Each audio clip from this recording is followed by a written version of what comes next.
During this challenging time, all communities try to emphasize the importance of being together and supporting each other.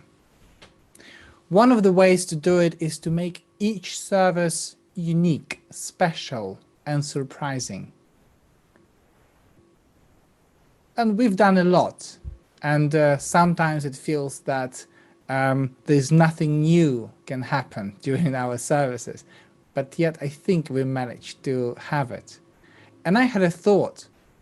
For example, I could have started my sermon with a very unusual phrase, very surprising phrase, like Merry Christmas or something like that. That would certainly be a surprise and a sermon to remember.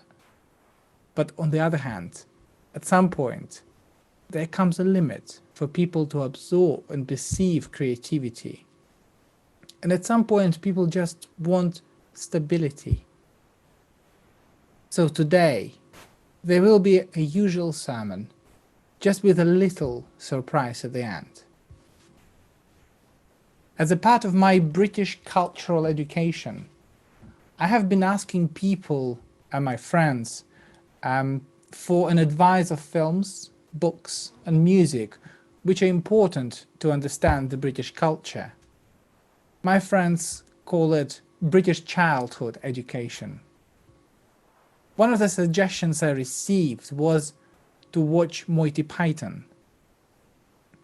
In Monty Python's Life of Brian, the main character, called Brian, finds himself in a position of being accepted as a messiah by people around him. "I'm not a messiah," he says. "You don't need to follow me. Think for yourself. Don't listen to me. You are all different. You need to work it out for yourself." But it only convinced people that he is the Messiah, as he didn't accept himself as Mashiach. Even his mother tried to reconvince people and said to the crowd, "He is not the Messiah, he is a very naughty boy." Although it is just a comedy, one of the functions of comedians in society is to say an awkward truth. This week's Torah portion can be compared to this film, I think. Sometimes it is difficult to escape responsibility. Sometimes you have no choice but to take an active role in changing, for example, the dynamics in your family. Sometimes your friends need you, or the society need a change agent, and you are the only one who can take this role. Leadership is not always your choice. Sometimes it is responsibility which you cannot escape.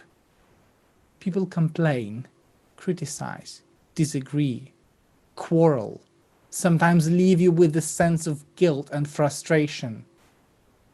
Sometimes you do not want to be a leader. You want to avoid the constant pressure, but you have no choice. In this week's Torah portion, Moses finds himself in this position, and for a moment he loses the sense of purpose and shows disrespect and mistrust to God. Some commentators say that he showed disrespect by hitting the rock not one time, but twice, as if the rock was a device which didn't work. He didn't trust God and showed it in public. Some say that the key mistake was when he said, "Listen, you rebels, shall we bring you water out of this rock?" We, and not God. Moses said that he and Aaron had the power to bring the water out of the rock, but in reality, they were just a part of a bigger picture. They were just a part of God's plan. Babylonian Talmud, however, interprets this story by turning it around and blaming people for Moses' faults. Kol hacholek al rabo kecholek al shechina. Rav Chisda says, Anyone who disagrees with his teacher is like one who disagrees with the divine presence. It continues, Kol ha'oseh meriba im rabo, ha'oseh im shchina.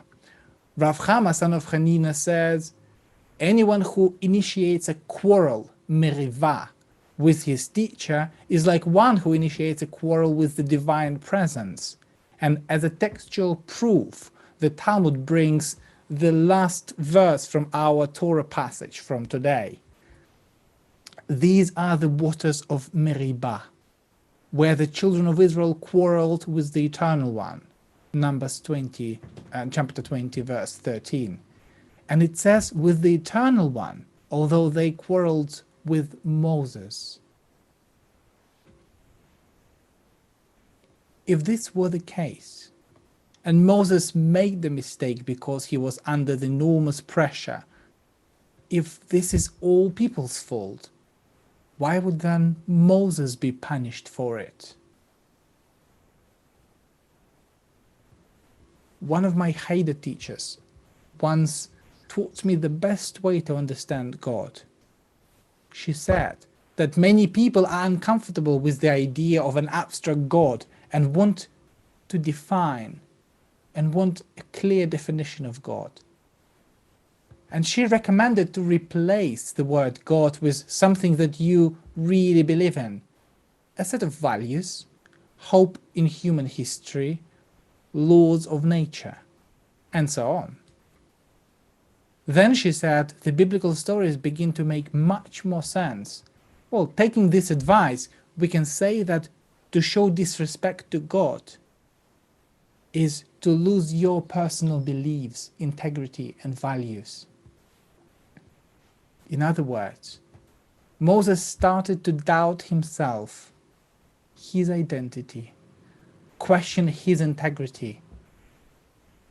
On the one hand, it is okay to change your mind about things you used to be so convinced about, but there should always be a core within you which makes you act with integrity and feel at peace with yourself and the world around you. As human beings, we need the sense of belonging, the belonging to something bigger than ourselves. Moses' story is a lesson of what happens when you think that you are alone.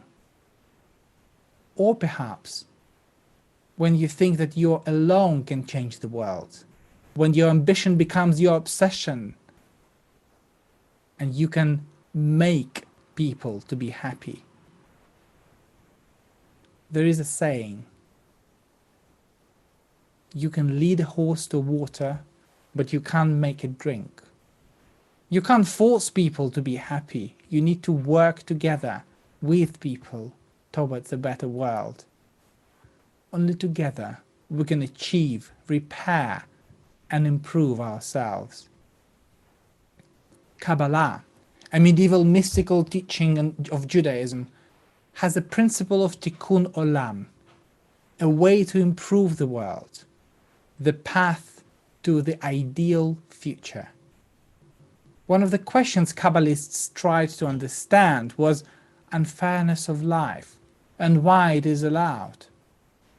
According to the 16th century teaching of Isaac Luria, God's influence in our world is metaphorically described as the purest light. In the beginning, this light had to be contained in a special vessel. Some of these vessels wanted to share this light with the world so much that they were unable to contain the fight within them and consequently shattered under this pressure, scattering themselves and the light into the space. This event is known in the Lurianic text as Shvirat Kelim, or the breaking of the vessels. This light has been scattered around the world, and its sparks can be found in everything around us today.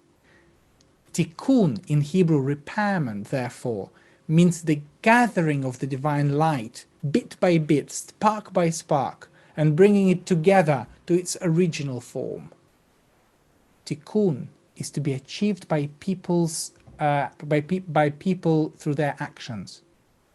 The kinds of activities which the early Kabbalists thought to accomplish these goals included prayer, the performance of mitzvot, and the practice of certain spiritual exercises, such as so-called yichud, practice which makes you feel a part of something big and incomprehensible, a part of God. The original Kabbalistic idea of tikkun is very different from what we understand today by tikkun olam. In our time, many Jews speak of tikkun olam and refer to it when they want to speak of social action and social justice projects, often associated with activism and campaigning. For example, Black Lives Matter is strongly associated with tikkun olam in Jewish circles, as people feel the need to fix our broken society. The month of June is the month of Pride, a celebration of the LGBT plus community around the world. And this Shabbat is called Pride Shabbat in many communities. When Jewish leaders often refer to Tikkun Olam as an inspiration to take radical action to force our world to accept and celebrate diversity. The difference between the idea of Tikkun, the original idea of Tikkun, and the modern Tikkun Olam is very significant. The former is personal, while the latter is about activism and external action and politics. What can we learn from the original Kabbalistic idea of Tikkun? I think there are three main lessons.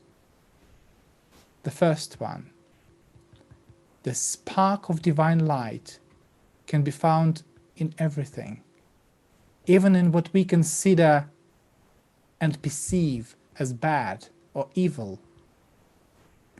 Being and acting along is a mistake,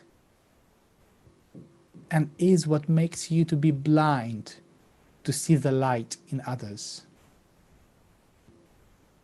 The second lesson, before talking about wider changes in the society, we need to contemplate and think what we can change in ourselves. Only when we can move, only then we can move and talk about others. And the third lesson, people need community. The community serves as a vessel which teaches people to see the light in the world, even when it is dark. Community is a place of support and common effort to illumine the world, the place where every single person can hear the phrase, "You are loved." Community is a place where you are loved unconditionally and regardless of your achievements, but because you are here, and that's it. Well, in the beginning, I promised you a little surprise. This week, I did not like the idea of me writing the sermon along and on my own. A few days ago, I posted a question on my social media, asking people to, just a moment, I'm going to show it on the screen, asking people to make suggestions of what they would like me to say in my sermon. I got 24 comments. Some of them were serious. People wanted to talk about Black Lives Matter, about the Pride Shabbat, but some were less serious, asking me to say Merry Christmas in my sermon, or the phrase, "He's not the Messiah, he's a very naughty boy." As you can see, I managed to include all of them, but one. And now, it is time for me to perform Tikkun Olam, and fix the unfairness of this sermon. So here we are, the last spark of social media cooperation of this Shabbat. I am not a pheasant plucker. I am pheasant plucker's mate. I am only plucking pheasants, while pheasant's plucker is late. Shabbat Shalom.